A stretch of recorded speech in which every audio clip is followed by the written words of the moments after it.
Clay, muitos já o conhecem, e ele é pastor da Igreja Presbiteriana da Aliança, Igreja Presbiteriana Aliança, ótimo, muito bom. Fica na região de Águas Claras, Vicente Pires, e ministro presbiteriano, estará falando hoje sobre um ofício conforme a vida do presbítero. Eu quero convidar já o pastor a vir aqui à frente. Só antes, eu vou retomar isso no final, mas destacar que amanhã nós teremos o culto pela manhã e estará pregando conosco aqui o pastor Rodrigo Broto. Ele vai falar sobre Cristo como o supremo bom pastor. E depois do culto da manhã, nós teremos uma mesa redonda. Os pastores que estiverem aqui, no caso eu estarei aqui, o pastor Rodrigo também, o pastor Pereira e talvez algum outro pastor vai estar aqui. E nós vamos ter uma mesa redonda para responder perguntas com respeito ao governo da igreja. Tá? Então, se você quiser vir amanhã também de manhã e quiser fazer perguntas também, sinta-se à vontade. O irmão Heitor, lá atrás, ele vai moderar, para ninguém se bater, nem brigar. Ele vai moderar e você vai poder entregar a sua pergunta para ele e podermos tentar responder. Tá? Então, passo a palavra para o pastor Dilcilei. Deus abençoe, pastor.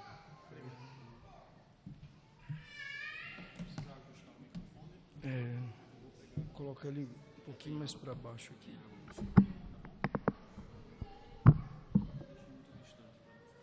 Tá. Meus irmãos, boa noite. Graça e paz da parte do Senhor Jesus Cristo. Gostaria de convidar a todos a abrirmos a palavra do nosso Deus. 1 Timóteo, capítulo 3, versículos de 1 a 7. Nós faremos dos textos de Paulo uma palestra, mas começaremos lendo a palavra do nosso Deus, mesmo que ela não venha a ser apresentada como uma pregação expositiva. A palavra do nosso Deus, ela diz assim: fiel é a palavra. Se alguém deseja o episcopado, excelente obra almeja. É necessário, pois, que o bispo seja irrepreensível, esposo de uma só mulher, moderado, sensato, modesto, hospitaleiro, apto para ensinar, não dado ao vinho, nem violento, porém cordial, inimigo de conflitos, não avarento, e que governe bem a própria casa, criando os filhos sob disciplina, com todo respeito. Pois se alguém não sabe governar a própria casa, como cuidará da igreja de Deus? Que o bispo não seja recém-convertido, para não acontecer que fique cheio de orgulho e incorra na condenação do diabo. É necessário também que ele tenha bom testemunho dos de fora, a fim de não cair na desonra e no laço do diabo. Vamos orar, queridos. Senhor nosso Deus e nosso Pai, ó Deus, nós estamos com a Tua palavra aberta, Senhor, e neste momento nós iremos refletir, ó Deus, meditar, pensar sobre algo tão importante como o fato de ser a vida, toda ela, aquilo que de fato molda um oficial da Tua igreja, particularmente, especialmente o presbítero. Ó Deus, sabermos em tempos como os nossos, em que há tanta confusão, onde há tanto afastamento do desenho do Senhor, do design do Criador, onde até mesmo no nosso meio, ó Pai, tem havido tanta confusão, ó Deus, tem havido tanta intuição, ó Deus, e temos feito coisas que certamente, ó Deus, desagradam o Senhor. E, ó Deus, assim como nos tempos de Jeremias, Judá não sabia, não conseguia perceber se estava auto-enganado, nós também, ó Pai, muitas vezes não temos nos auto-percebido. E nós te pedimos que neste momento, neste tempo de reflexão, que, ó Deus, não apenas sejamos instruídos intelectualmente, mas que o Teu Santo Espírito Ó Deus, convença nossos corações. Coloque-nos como diante de espelhos, ó Pai, onde nós possamos nos enxergar, nos ver. E, ó Deus, colocados diante da realidade, seja pessoal, seja que nos cerca, as coisas para as quais nós temos mantido o nosso silêncio ou a nossa ignorância, que, ó Deus, nós sejamos assim convencidos e possamos nos arrepender, possamos crescer, possamos investir mais na Tua Palavra de maneira que haja mais fidelidade de nossa parte. E assim, ó Deus, a Igreja do Senhor seja preservada de maus oficiais, de presbíteros que são colocados onde não deveriam, ó Deus, de homens que são colocados como presbíteros não sendo eles mesmos adequados, não tendo vida conforme, para que possam assim serem eleitos e assim ordenados. Ó Deus, ajuda-nos, ó Pai, que o Teu Santo Espírito fale aos nossos corações e nos instrua, não apenas, como eu disse, para conhecimento, mas para a vida. É o que nós pedimos no nome de Jesus. Amém, Senhor. Amém. Queridos, esse texto ele começa com uma coisa bastante interessante, que muitas vezes, em exposições preparatórias para eleições de oficiais, acaba passando batido. Fala-se pouco sobre isso. Ele diz, fiel é a palavra, se alguém deseja o episcopado, excelente obra almeja. De fato, há uma excelência em se pretender, em se desejar buscar o ofício, especialmente o presbiterato, mas normalmente é dito apenas isso. Mas fala-se pouco, por exemplo, o quanto a figura do oficial ela é respeitável, o quanto a posição do presbítero deveria ser apreciada. Deveríamos nos aproximar dela, não apenas com um respeito em termos de posição, de postura, mas até mesmo em deleite, em ter alegria e prazer de podermos ir a um presbítero ou estarmos diante de um conselho. Veja, isso é dito, é importante de ser dito, porque o Phil Hiker nos chama a atenção para esse ponto, para algo muito importante que acontece nos nossos dias. A maioria das pessoas, elas sentem medo, um profundo temor dos oficiais e dos líderes da igreja. Poucas coisas causam mais medo do que se reunir com o conselho da igreja ou com o concílio presbitério. Isso ele diz dele mesmo, falando da sua própria experiência, como sendo algo que esse início de passagem aqui deveria afastar dos nossos corações. Ele diz, olha, eu me lembro como eu me senti quando jovem, quando eu esperei para dar meu testemunho de fé em Cristo para o conselho. Lá eu sentei-me no corredor da igreja, esfregando as palmas das mãos suadas em minhas calças boas e tentando desesperadamente lembrar meu versículo preferido, aquele de salvação. O sentimento retornava com mais força toda vez que eu aparecia diante do presbitério para ser examinado para o ministério pastoral. Esta é, de fato, uma realidade dura, a primeira em relação à vida do oficial, que talvez a gente deixe passar, deixe escapar. Meus irmãos, é triste que pessoas tenham medo de conselhos. É triste que pessoas tenham medo, seminaristas, candidatos, tenham medo do exame do presbitério, tendo medo do presbitério. Um temor saudável é admissível, mas não o medo, não o desprazer, não a falta de alegria, não o estado de segurança que deveria ser próprio, por você estar na presença daqueles cujas vidas inspiram você, ou pelo menos cujas vidas deveriam inspirar você. Infelizmente, esta é a primeira das realidades com as quais nós precisamos lidar quando entramos nesse tema, o fato de que se trata de um ofício conforme a vida, porque vidas inspiradoras, elas deveriam gerar segurança, acolhimento, deleite, alegria, um estado de segurança certamente presente na vida, no pensamento, nos corações de todos quantos são assistidos por oficiais. Veja, os oficiais da igreja, eles nem sempre deixaram os cristãos nervosos. No século XIX, um clérigo de Edimburgo chamado David Dixon, ele escreveu o seguinte: ele disse: o nosso povo, ele conhece bem a necessidade e a utilidade do ofício de presbítero. Por toda a Escócia, há um feliz sentimento em favor da visita de um presbítero. Nenhum presbítero jamais poderia dizer que suas visitas não foram bem recebidas. As casas e os corações das pessoas estão sempre abertos para aqueles que eles chamaram para o ofício. Esta deveria ser a primeira gloriosa expressão de um ofício que é conforme a vida.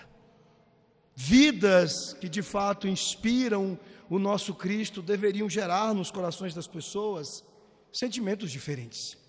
Veja, é assim que presbíteros devem ser tratados, pela vida que devem viver, pela vida que carregam antes mesmo de serem reconhecidos pela igreja como oficiais, serem eleitos neste reconhecimento e serem ordenados. Eles deveriam gerar nas pessoas afeição. Se trata de uma nobre tarefa, está dizendo o apóstolo Paulo aqui. Portanto, os presbíteros, eles devem ser tratados com respeito, mas não qualquer respeito, mas um respeito qualificado pela afeição.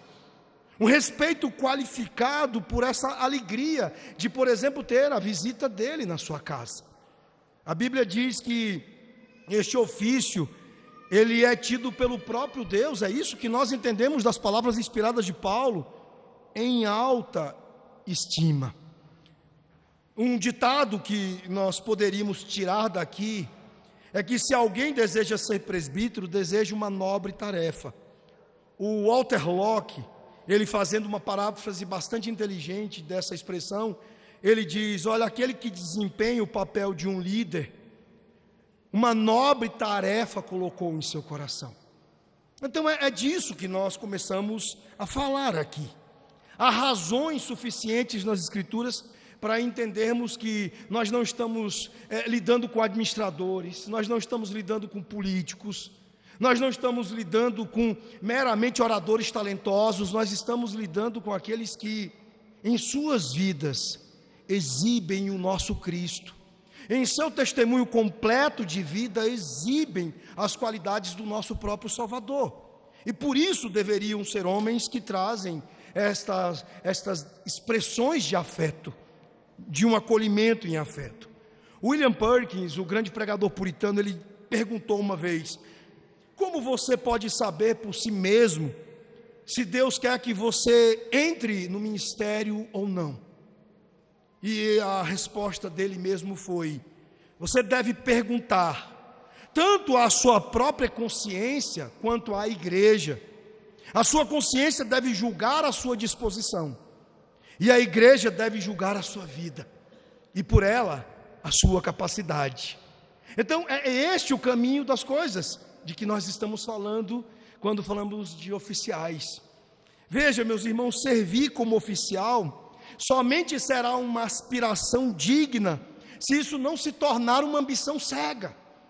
Se isso não fizer, como vimos agora há pouco, com a exposição do reverendo Geazi, se não fizer disso uma plataforma pessoal, a sua própria pregação fazendo as suas próprias ovelhas, ao invés de carregar a vida de Cristo e se oferecer como pastores das ovelhas do nosso próprio Cristo. Então, afinal, aqui nós estamos falando não de qualquer trabalho, mas de uma tarefa que ao mesmo tempo é gloriosa, e justamente pelo tamanho da glória dela, é tão assustadora.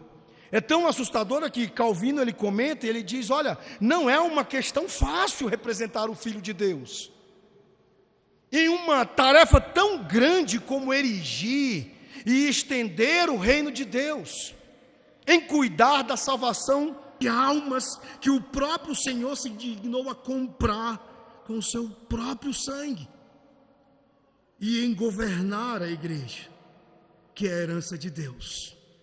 Veja, meus irmãos, aqui nós estamos falando de uma tarefa muito nobre, muito gloriosa, e justamente por este tamanho de trabalho que é, desta tão assustadora tarefa, Nós também precisamos entender que o valor dos presbíteros pode ser grandemente enfatizado até pelo trabalho muito perigoso em que ele consiste. A gente talvez não tenha entendido isso, porque nós vivemos um contexto ainda de liberdade religiosa. Nós não estamos sendo perseguidos como os cristãos do primeiro século. Nós não estamos sendo perseguidos como os cristãos em algumas partes do mundo nesse momento. E também porque muitos dos nossos pastores já suavizaram a sua pregação, até mesmo a maneira como lidam com as ministrações particulares, ao ponto de serem meros transmissores de conhecimento, e não portadores da verdade que incomoda e que agride este mundo.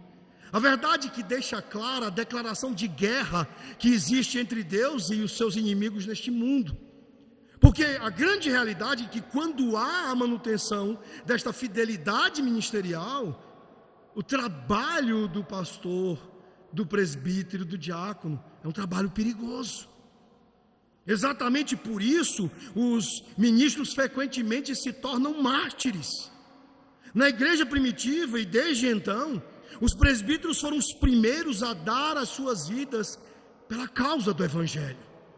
Eu fico imaginando com as coisas e os andamentos que estão acontecendo em nosso país, o quanto isso seria realidade para muitos que hoje já afrouxaram, que já são frouxos na sua pregação e não têm coragem de apontar as coisas como elas são e como Deus está mandando elas serem apontadas.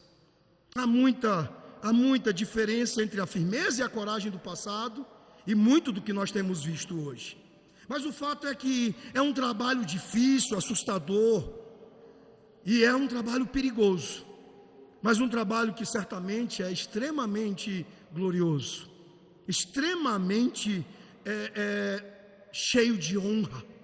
Agora, é também aquilo que nós encontramos nas Escrituras e na história da igreja, que a bênção do Senhor está sobre estes seus oficiais. O próprio Deus é a sua recompensa na vida e na morte. Se este é o grande consolo de todos os crentes, como diz o nosso maravilhoso catecismo de Heidelberg, isso certamente também é ainda mais fortemente o consolo daqueles que são oficiais e que, entendo suas vidas como a expressão da sua qualificação para o oficialato, encontram certamente consolo no fato de que o próprio Deus é a recompensa para esta vida que envolve perigo e um trabalho tão assustador. Agora, veja, estas mesmas coisas são os motivos por que presbíteros devem ser homens cuja vida está em conformidade com a vocação que receberam. A sua vida pessoal, familiar, pública e eclesiástica deve refletir a santidade, deve refletir a sobriedade do Evangelho do nosso Senhor Jesus Cristo. E a nossa reflexão nesta noite é justamente considerar isso. Considerar que nós não estamos apenas lidando com um ofício funcional, mas com uma vocação que abrange toda a vida do homem, e que é exatamente por isso que estes homens são chamados para o ministério, porque é um ofício conforme a vida.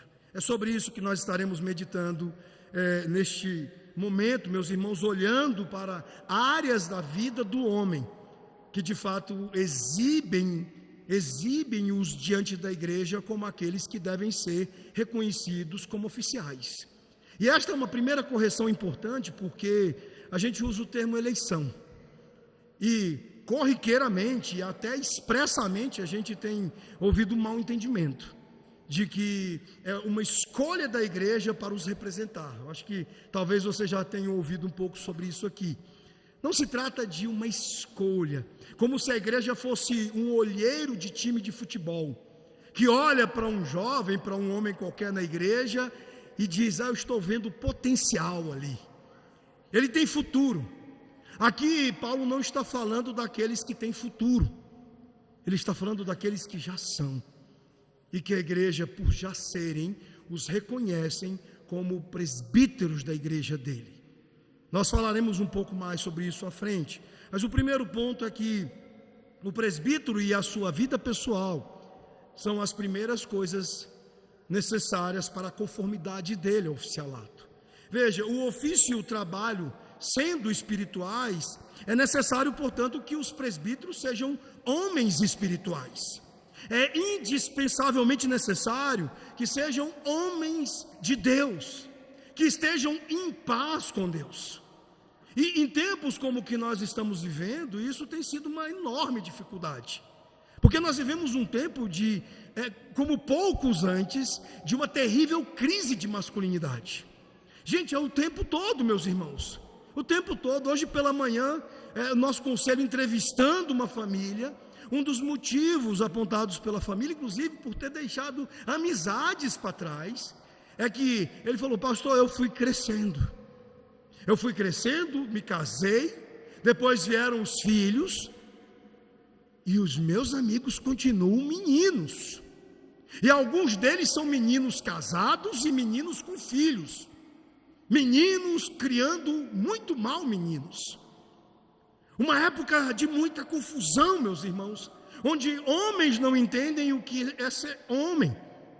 Estão eles sendo feministas sem saber, e dando corda para mulheres que são feministas sem saber, e ambos se enganando com aparência de piedade, uma piedade que raramente, que dificilmente será sustentada pelas Escrituras. Veja, o Phil Hyken, ele afirma que Deus está muito mais interessado em quem nós somos do que no que fazemos. Infelizmente, a cultura ela leva muito mais as coisas para o que nós temos, para o que nós fazemos, do que para um exame honesto daquilo que nós somos, de quem nós somos. E quando nós falamos da vida de um oficial, nós estamos falando da realidade de quem nós somos. E aqui não há espaço para o auto-engano, que é comum, inclusive, no povo de Judá, no povo de Israel. Nós vemos constantemente os profetas dizendo: olha, vocês fizeram isso. Eles: não, nós não fizemos, nós estamos fazendo as coisas para Deus. Você olha para Malaquias e há desculpas, você olha para Jeremias e há desculpas, e nós olhamos para o nosso tempo e não faltarão desculpas para coisas que estão sendo feitas na igreja por homens que não estão em paz com Deus, cujas consciências, se realmente provadas pelas Escrituras, não estarão em paz. Veja, meus irmãos, a base do ministério presbiterial está em um caráter real, moldado por Deus. O apóstolo Paulo, no capítulo 3 aqui, ele diz que o presbítero deve ser irrepreensível. Essa expressão está falando de integridade, não é de perfeição. Ela está falando daquilo comum nós encontramos nas Escrituras, que é uma expressão de um coração inteiro, sem meias partes, sem lacunas, sem coisas negociadas, mas de um coração realmente inteiro. Veja, honestidade, consistência espiritual, coerência espiritual com aquela que é a nossa medida, que é as Escrituras e o que ela nos revela a respeito do nosso padrão de caráter, que é o nosso Cristo. É disso que Paulo começa dizendo e falando aqui a respeito da vida pessoal do presbítero. O Albert Martin, ele diz que a primeira marca de um homem de Deus é a sua piedade pessoal. E antes que ele possa liderar outros em oração, ele deve conhecer a Deus no secreto. Isso não nos dá espaço, por exemplo, para apostas, para a igreja fazer o que faz com muita frequência, que é trocar o pneu com o carro andando. Não, vamos dar a partida, vamos andar, e enquanto a gente tenta andar, a gente vai tentar trocar o pneu. Então vamos apostar num homem que a toda evidência não tem essa vida, essa integridade. Vamos apostar nele e com o tempo ele vai crescer. A gente manda ele aí para umas 4, 5 conferências aí, e ele volta tinindo. Vamos botar aí uns 5 livros para ele ler. Meus irmãos, já precisa ser. Esta não é uma ordenação para ser rifada, para ser sorteada, para ser prometida, para ser negociada. Este é um reconhecimento que a igreja precisa fazer de quem já é. Não se pode impor as mãos, não se pode ordenar quem, a toda evidência, ainda não é um homem de Deus. O primeiro requisito, então, que Paulo coloca neste aspecto da vida pessoal, é esta irrepreensibilidade. Como eu disse, não significa perfeição moral, mas integridade. A integridade de um presbítero do Evangelho deve estar além de qualquer dúvida. Um homem é acima de qualquer suspeita, e é por isso que nós não podemos nos envolver de maneira nenhuma com qualquer aparência do mal, com qualquer coisa duvidosa. Ser irrepreensível é ser alvo da observação dos homens e ainda assim não dá motivo para acusação. É por isso que, se formos chamar um sermão nesse texto de acima da repreensão, talvez seja um tanto mais preciso chamar acima da abordagem,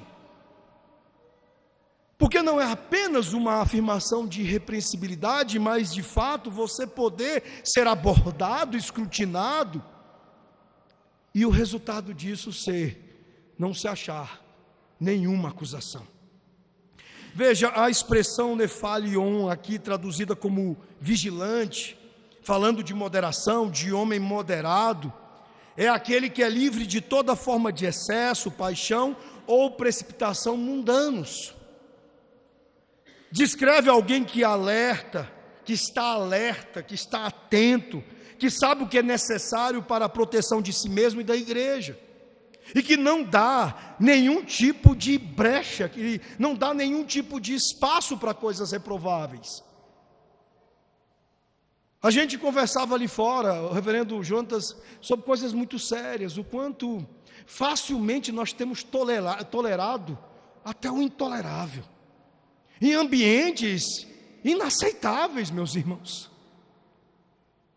Ambientes que deveriam estar completamente acima destas coisas. Como, por exemplo, imaginar piadinhas, coisas impróprias numa reunião de conselho, ou em ambientes acadêmicos onde se formam ali futuros pastores, coisas desse tipo. É nesse ponto triste e lamentável que a nossa geração chegou, mas que Paulo aqui, sabendo que nós teríamos essas lutas pela frente, ele está aqui nos exortando.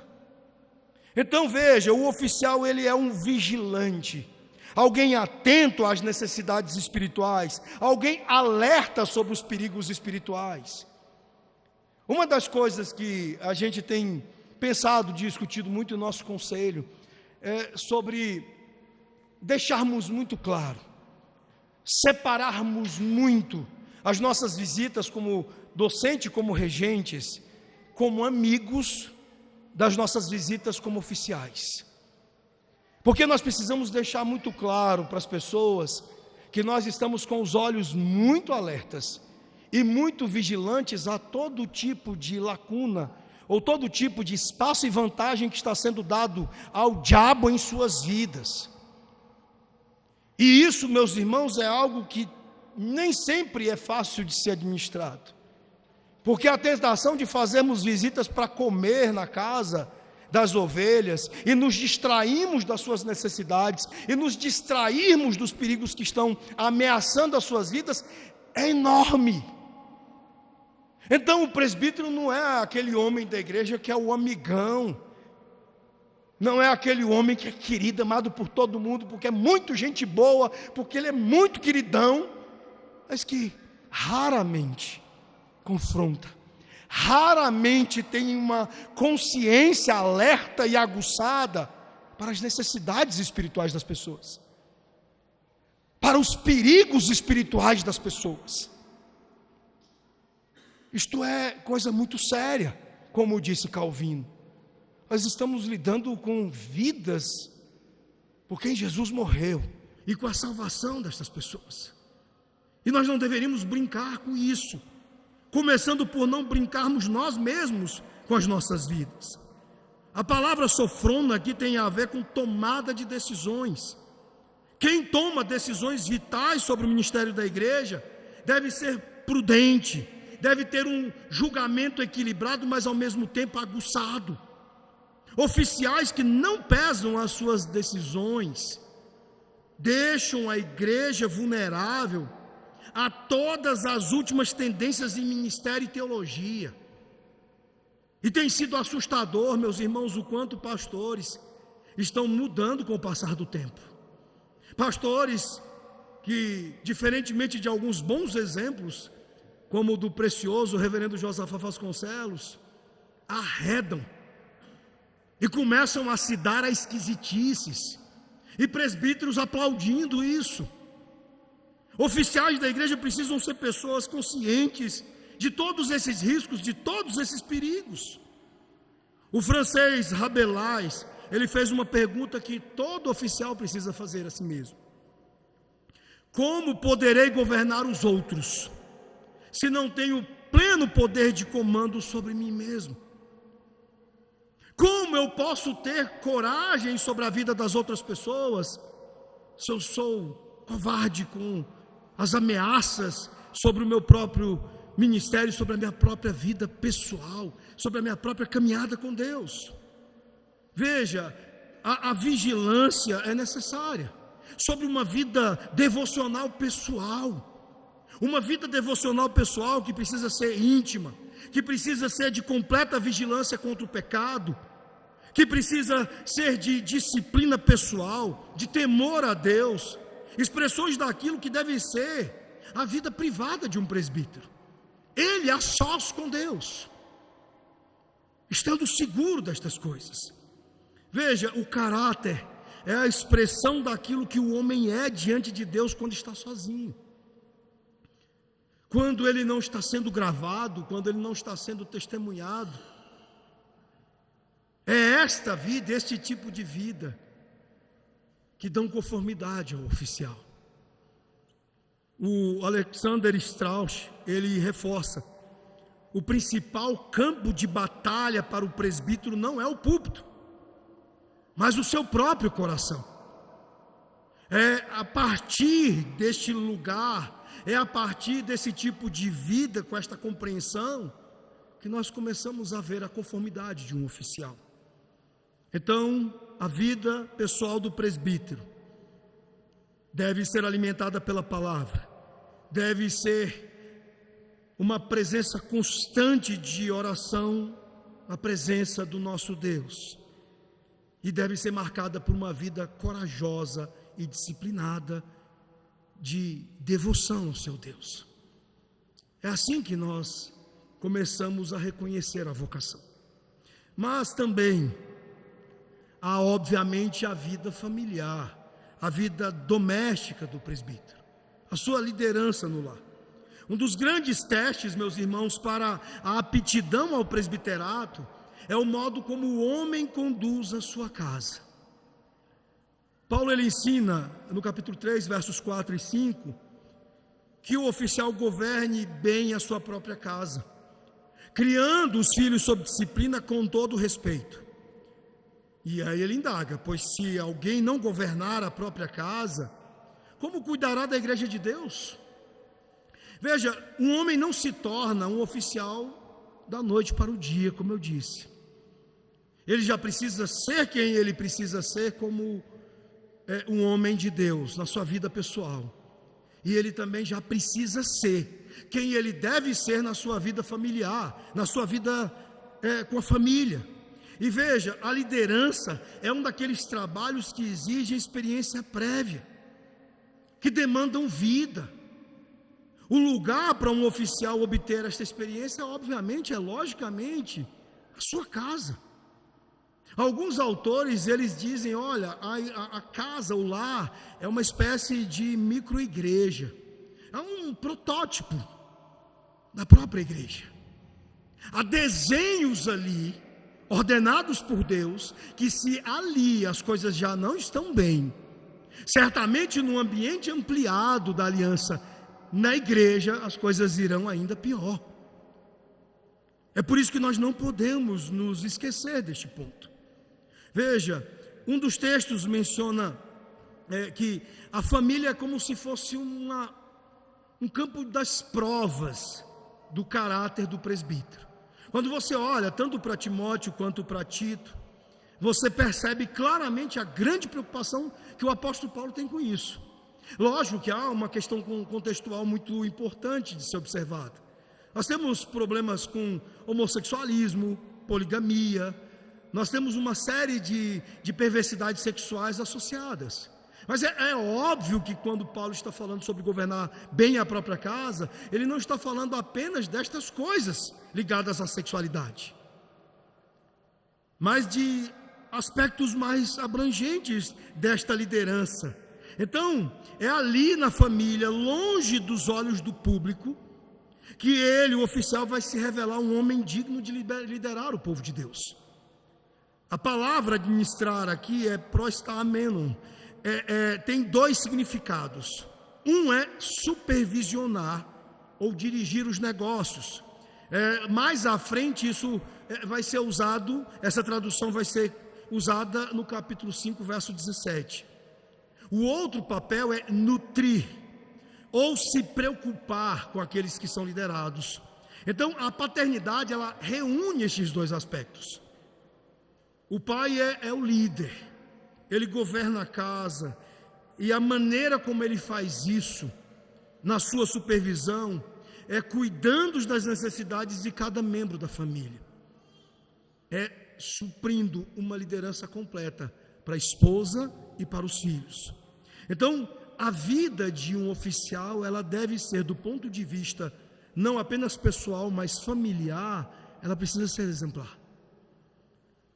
O texto diz ser marido de uma só mulher. E aqui Paulo não está preocupado apenas com a monogamia, mas ele está preocupado com a fidelidade, ele está preocupado com a pureza, ele está preocupado com a honra no relacionamento conjugal. E uma das coisas mais frequentes nos lares, meus irmãos, é amor não orientado por honra, mas por manipulação.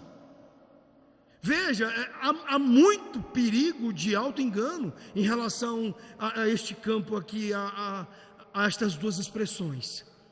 Muito facilmente, tanto em relação às esposas, quanto em relação aos filhos, nós facilmente trocamos o nosso papel no Evangelho, que é como representantes de Deus para as nossas famílias, nutrirmos a nossa família pelo Evangelho, oferecermos o Evangelho às nossas esposas e aos nossos filhos, e trocarmos isso por outras coisas, por muita manipulação, como acontece no mundo, mas também acontece nos lares de muitos crentes. Então, facilmente, este é um risco e Paulo está preocupado com isso. Veja, o presbítero, ele deve ser um exemplo de amor sacrificial e liderança piedosa em sua casa. O texto de Efésios capítulo 5, verso 25, ele diz: maridos, amai vossas esposas, como também Cristo amou a igreja, e a si mesmo se entregou por ela. Eu não sei até que ponto, de fato, a igreja moderna entende esta maneira como a Escritura está apontando o papel do marido para Cristo aqui. Porque, como eu disse lá atrás, não é pouco, mas é muita dose de feminismo não autopercebido em homens e mulheres até reformados.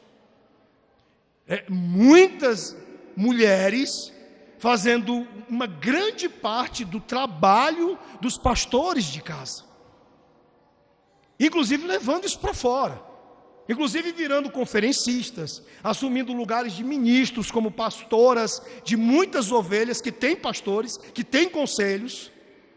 Ou seja, facilmente estas coisas estão se deteriorando em casa e sendo levada à igreja à praça pública. E certamente Paulo estava preocupado com essas coisas, porque uma das coisas que nós aprendemos sobre o que Cristo faz é que na sua condição em relação à igreja, ele não partilha o seu trabalho com a igreja neste ponto e neste nível do pastoreio. Tanto que nós aprendemos que é Cristo e mais nada. Então é preciso entender que há um papel desenhado para a mulher. E esse papel não é cumprir ou subsidiar as lacunas pastorais deixadas pelo marido. E isso é especialmente inaceitável quando se trata de presbíteros. Meus irmãos, a coisa é tão séria, tão grave, que eu já vi pastores sendo anunciados em igrejas, pastores auxiliares em que o pastor anunciou assim: olha, fulano, pastor, vai ser pastor auxiliar aqui conosco, ele é um pastor jovem, mas muito bom, mas olha, mas a esposa dele, aquela história de muitas vezes contratar dois ao preço de um, e muitas vezes o que os conselhos fazem nesse negócio, nesta equaçãozinha aqui, é pegar o um aqui que deveria ser o pastor, por causa do peso da segunda que é a mulher. Mas isso está errado, queridos. Esse não é certamente um oficial que governa bem a sua casa. A mulher é a estrela da companhia, a pastora da companhia. Isso certamente escapa às coisas de que Paulo está falando aqui. Veja, o Sproul, ele diz que a liderança no lar é um microcosmo da liderança na igreja. Se o homem não exerce autoridade amorosa em casa, sacrificial, inteira em casa, ele não pode exercer autoridade espiritual na igreja. Porque, da mesma maneira como a esposa cobre uma enorme extensão do que ele deveria fazer em casa e não faz, na igreja ela não vai poder fazer isso. É absolutamente inaceitável que seja anunciado na igreja: olha, ele não é tão bom, mas a mulher dele. E tem muitos oficiais, muitos presbíteros que são eleitos por causa do arrojo e da capacidade da mulher e não dele. Por causa da vida e grande empenho na vida familiar da esposa e não dele, não do marido. Sobre os filhos, meus irmãos, o Phil Hyken, ele diz: olha, a maneira de criar filhos obedientes não é controlá-los ou manipulá-los, mas respeitá-los. Isso significa ser justo, consistente, simpático, misericordioso. Ou seja, são coisas do caráter que criam filhos. Numa época em que está em alta a criação de filhos por fórmulas e métodos, brilhantemente refutado pela Julie Law, no livro que foi publicado agora há pouco tempo em português, recomendo que leiam. É uma questão muito importante entendermos que o simples fato de sermos educa mais os nossos filhos do que fazermos. Só que nós também estamos bagunçando isso. Tem muitos pais que não estão tendo uma relação adequada com a adoração, não estão tendo uma relação bíblica séria, correta com a adoração, e acham que estão criando muito bem os seus filhos em casa, com rotinas, com coisas que fazem, com métodos, e não estão entendendo que se trata, sobretudo, de cumprir os votos feitos no dia do batismo, de serem eles mesmos exemplos de relacionamento com o Evangelho, de relacionamento com o nosso Deus, com o nosso Cristo para seus próprios filhos. Tem um ditado no norte que diz que, eu não sei se tem para cá, macaco vê, macaco faz. E tem gente que diz: a criança é uma esponja. Meus irmãos, tenham uma relação de acordo com o desenho de Deus, e seus filhos estão observando isso. E Paulo está chamando a atenção aqui na criação dos filhos, que não é o controle. E eu já vi coisas absurdas, meus irmãos. Eu já vi gente tampando a respiração e a boca de bebês em cultos, para poder tentar fazê-los se comportarem no culto. Não é assim que Paulo está dizendo que nós criamos bem os nossos filhos. Não é com controle, não é criando cercas no comportamento, mas nutrindo os corações com o exemplo do Evangelho, com uma vida que vive o Evangelho. Veja que ele está falando de coisas que envolvem um caráter ser como pai, forjado pelo Senhor Jesus. Ser justos, consistentes, empáticos, misericordiosos. Lembrando, como diz o Hyken, que um pai que trata seus filhos com respeito, ganhará o respeito deles. Os filhos, por sua vez, diz o texto de Tito 1,6, eles devem ser criados no temor do Senhor. Diz que tenha filhos crentes que não são acusados de dissolução, nem são insubordinados. Aqui a palavra crentes, ela tenha filhos crentes, seria melhor traduzidas por filhos que são fiéis. Porque o padrão não é que o filho de um presbítero deva ser convertido. Especialmente, meus irmãos, numa falsa crença de que métodos e fórmulas convertam crianças. Porque nós sabemos, porque exigir isso do presbítero significaria impor uma qualificação ao homem que ele não teria poder ou possibilidade de realizar. A salvação é do Senhor. Conversão é uma coisa do Senhor. Está completamente fora do alcance de um pai garantir que seus filhos sejam convertidos ou não. A fé salvadora, diz as Escrituras, é um dom do soberano Deus. E aqui o texto não está exigindo perfeição ou conversão dos filhos por trabalho dos pais, mas respeito, disciplina e um lar que revela a glória de Deus em coisas que nem sempre nós pensamos, em uma estrutura e um ambiente realmente bíblicos. Então, embora a paternidade fiel ela seja normalmente o principal instrumento que o Espírito Santo de Deus usará na conversão dos nossos filhos, meus irmãos, não é um processo automático, como alguns aprenderam com grande desgosto em suas vidas. Muitos homens de Deus, homens fiéis, que tiveram que lidar com o desgosto de filhos não convertidos. Muitos pais piedosos, e provavelmente você conhece alguns deles, que suportaram a dor de filhos bem criados, de filhos bem ensinados, de filhos bem amados que rejeitaram a fé. E que rejeitaram a fé e decididamente resolveram viver segundo os padrões do mundo. Então, veja, o bom entendimento aqui é que os filhos de um oficial, eles devem ser expostos a um tipo de vida que não represente insubordinação ao seu pai, especialmente se envolvendo com devassidão, que demonstre e exiba, mesmo não sendo crentes convertidos, respeito por quem o pai é, respeito pelo tipo de fé que o pai demonstra, carrega. É disso que Paulo está falando. Não é se eles são verdadeiramente nascidos de novo ou não. Ele está falando sobre uma submissão geral, sobre apoio, participação na vida e ministério do seu pai, com respeito e com amor. Então nós vimos até aqui que a vida que dá conformidade ao ofício, o ofício que é conforme a vida, envolve uma vida pessoal irrepreensível e uma vida familiar, onde de fato o homem é um líder e um pastor de verdade.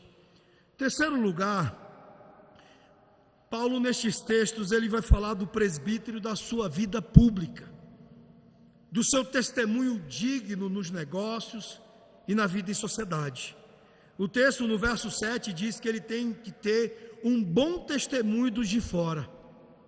Isso quer dizer que a sua conduta deve ser reconhecida como íntegra, não apenas pelos membros da igreja, pelos de dentro da igreja, mas também pelos de fora. Ele precisa ser muito respeitado fora da igreja. O Lloyd Jones, ele afirmou certa vez o seguinte, ele diz, olha, o cristão é sempre cristão, quer esteja na igreja, quer esteja na rua, quer esteja em sua casa. E isso é ainda mais verdadeiro, diz ele, para líderes espirituais. Em outras palavras, o que Paulo, o que Lloyd Jones estão nos dizendo aqui é que não há uma separação, meus irmãos, entre vida cristã e vida cidadã. Nós devemos ser exatamente os mesmos e carregarmos a mesma pregação e carregarmos as mesmas convicções, força e coragem onde nós estivermos. Então começa por isso. Quando nós olhamos para homens do passado, vamos colocar noves fora aqui, boa parte da teologia de Dietrich Bonhoeffer, mas Bonhoeffer foi consistente, foi coerente na sua vida pública. Não foi um covarde, um isentão diante do nazismo. Então, esta é a nossa conduta e dignidade fora da igreja. O presbítero ele deve ser um homem respeitável, honesto em seus negócios, ele deve ser reconhecido pela gentileza com os seus vizinhos, ele deve ser temente a Deus na sua vida profissional, e em todas estas coisas, é preciso ver coerência entre as suas palavras e as suas atitudes, entre a fé que ele diz carregar e a maneira como ele faz os seus ensaios públicos, como ele se manifesta publicamente. Veja, a igreja ela precisa de líderes que não sejam piedosos apenas no culto. Em outras palavras, Paulo está nos dizendo isso, mas que no trato com o próximo, nos compromissos sociais, nas redes sociais, na vida cotidiana, nós de fato sejamos compatíveis com a fé que declaramos. Uma das coisas, um dos grandes escândalos dos nossos dias, é o algoritmo fazendo oficiais da igreja bobocas nas redes sociais. Meus irmãos, o nosso algoritmo é o Evangelho, e é patético, é ridículo que homens de Deus que oficiais, eles sejam moldados pelo algoritmo do Instagram, de qualquer dessas redes sociais. Que você seja transformado num menino nas suas postagens, sendo infantilizado nas suas exibições públicas, no seu comportamento público. Isto é certamente um dos grandes problemas dos nossos dias. Há muita coisa, há muito vexame por parte de oficiais da igreja em redes sociais, porque nós não vemos ali a diferença de conduta e comportamento moldados de fato pela fé, pela crença. Então precisa ter esta diferença. Mateus 5,16, é sempre bom lembrar, diz: assim brilhe a luz de vocês diante dos homens, para que vejam as suas boas obras e glorifiquem o Pai de vocês que está nos céus. Vejam aquilo que deveriam ver naqueles que carregam a vida de Cristo em suas vidas. Então o presbítero ele é chamado para ser diferente na sua vida pública, para ser diferente do padrão costumeiro, daquilo que nós encontramos nos negócios, naquilo que nós encontramos na política, naquilo que nós encontramos na ideologia, em qualquer destas coisas lá fora. Veja, meus irmãos, não apenas no púlpito, não apenas na visita pastoral, mas no mercado, na política, na vizinhança, na cidade, no ambiente virtual, em qualquer destes lugares públicos. A vida do oficial precisa ser conforme de acordo com a vocação que o Senhor lhe deu. Este é o nosso terceiro ponto.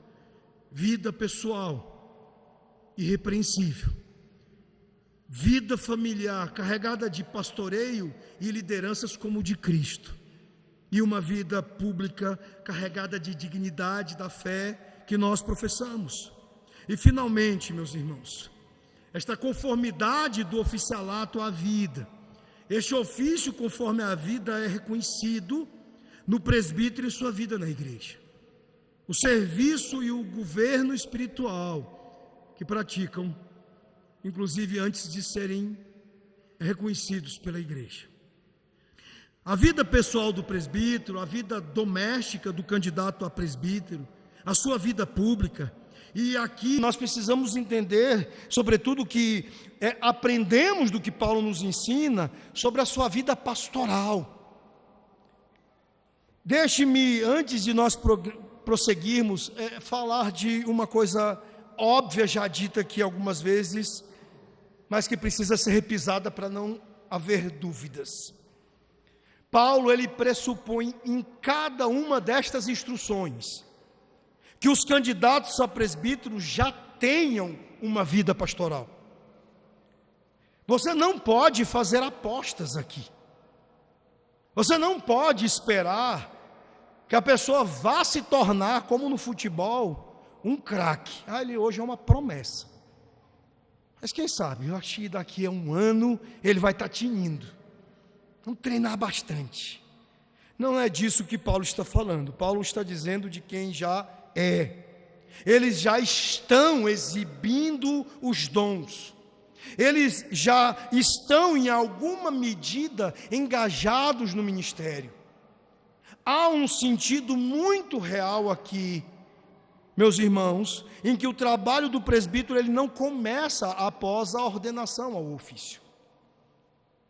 Eles não devem se tornar presbíteros se já não estiverem presidindo de alguma forma.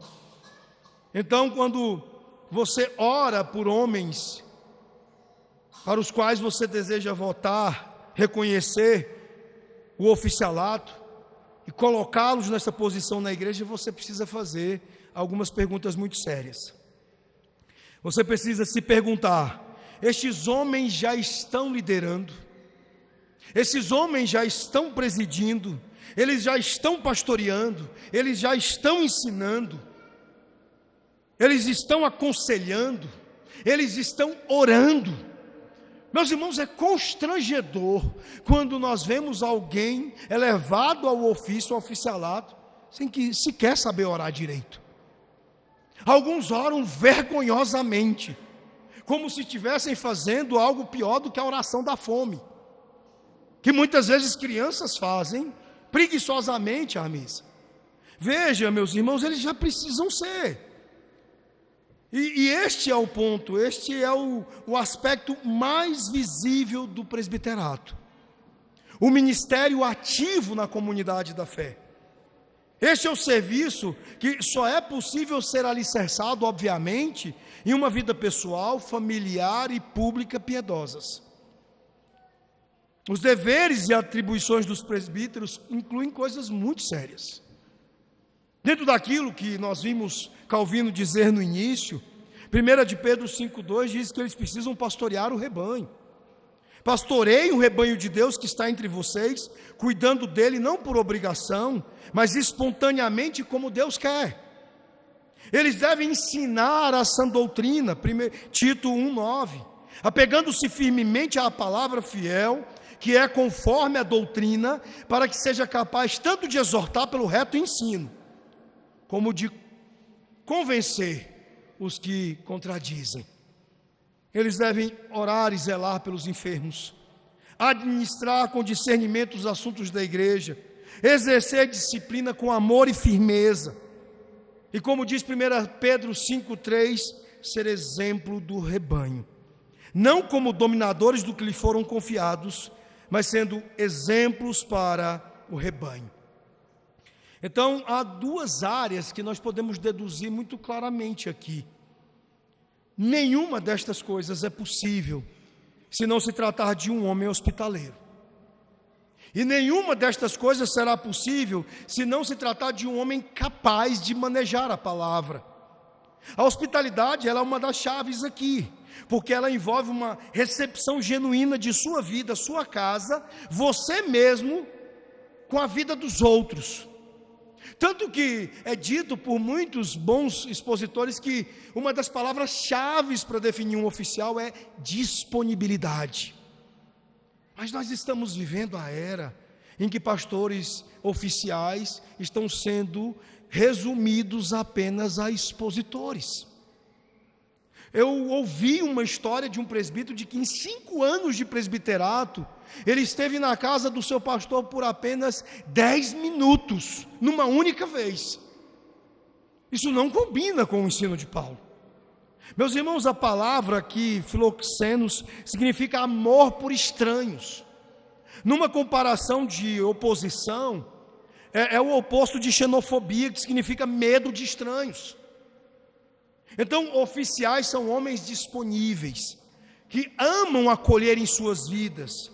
Eles não ficam nas sombras, eles não falam apenas com os conhecidos deles na igreja, ele não visita apenas os seus amigos, ele não pode cumprir este ofício, meus irmãos, saindo com o mínimo de contato humanamente possível.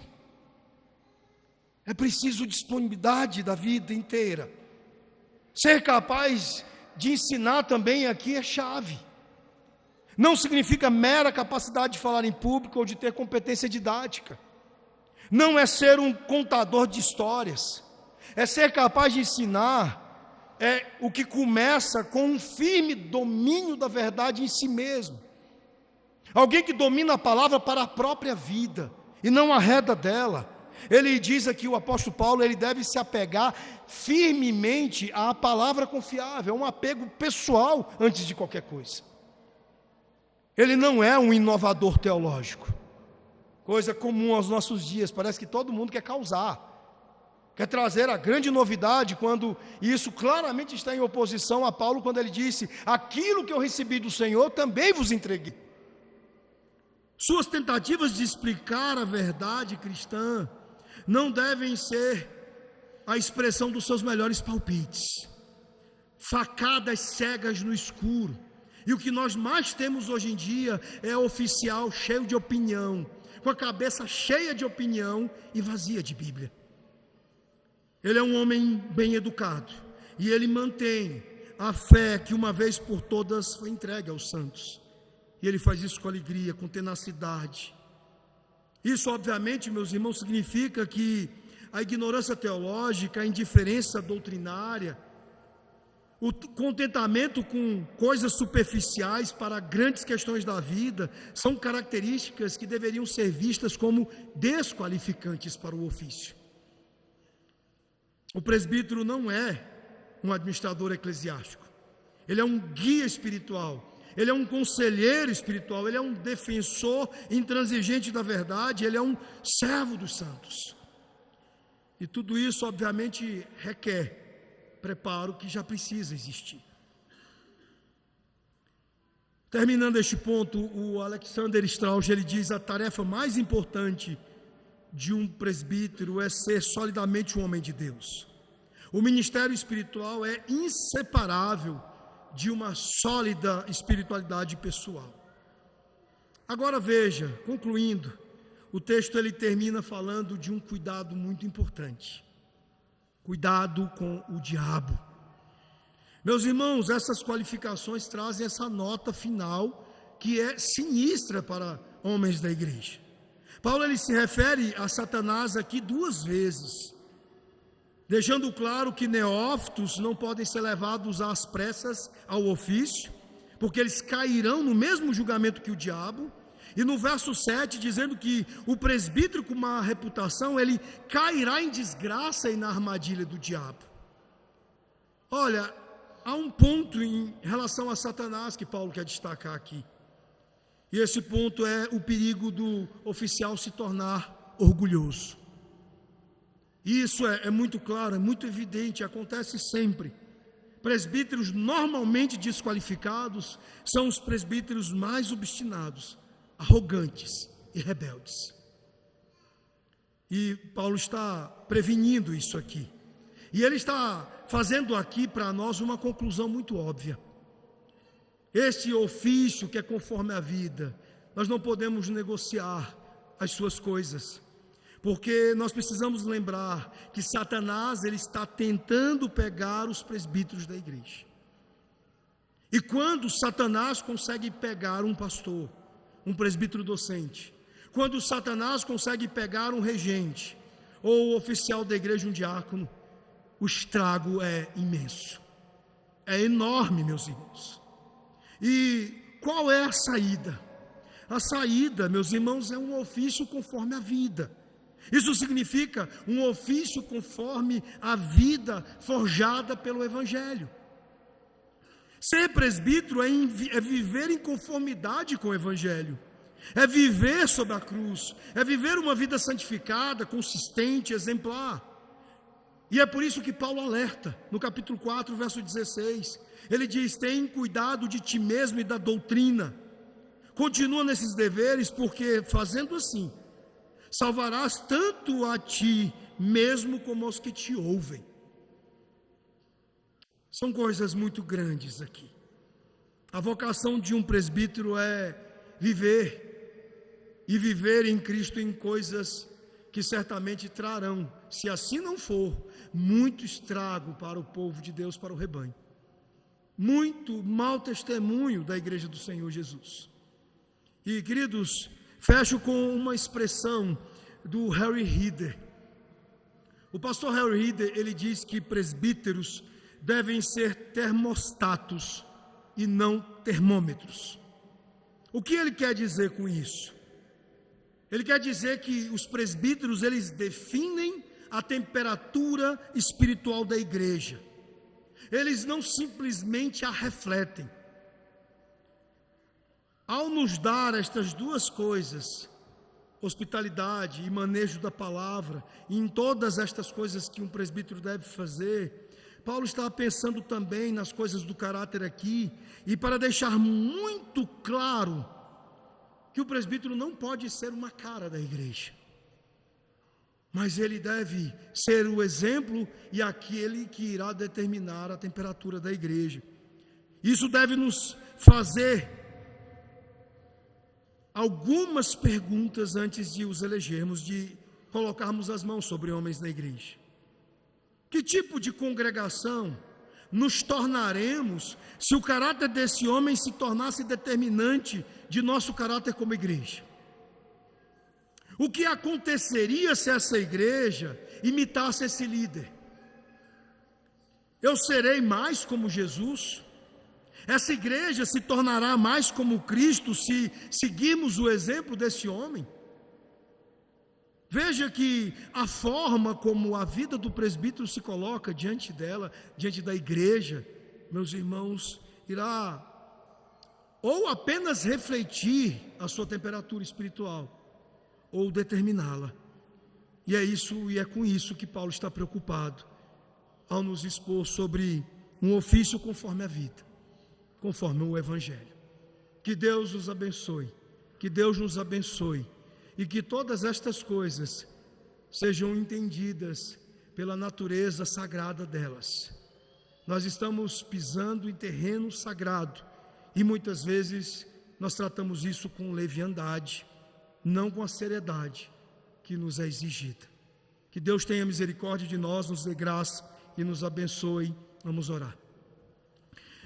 Senhor nosso Deus e nosso Pai, ó Deus, a Tua palavra, Senhor, nos trouxe, nos conduziu a ensinamentos, a reflexões, e nos confrontou certamente.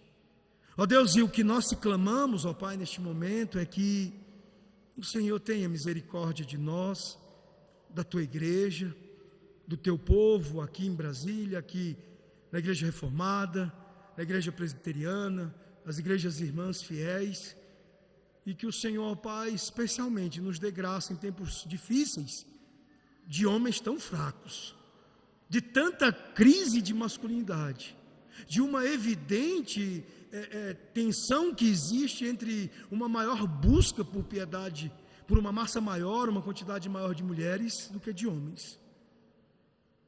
Ó Deus, tanta dificuldade para muitas igrejas de elegerem oficiais, porque sendo responsáveis com a Tua instrução, Senhor, não tem colocado as mãos sobre quem não deve, e muitas vezes passando por dificuldades, com um conselho limitado para assistir o docente, com juntas diaconais diminutas. Ó Deus, tem misericórdia da Tua igreja, Senhor, e dê-nos da Tua graça nestes tempos difíceis, e corrige-nos, ó Pai, e dê graça para que homens se levantem, cresçam espiritualmente, e ó Deus, e tenham uma vida, ó Deus, a vida que os permita o ofício que é conforme a vida. É o que nós pedimos no nome de Jesus. Amém, Senhor.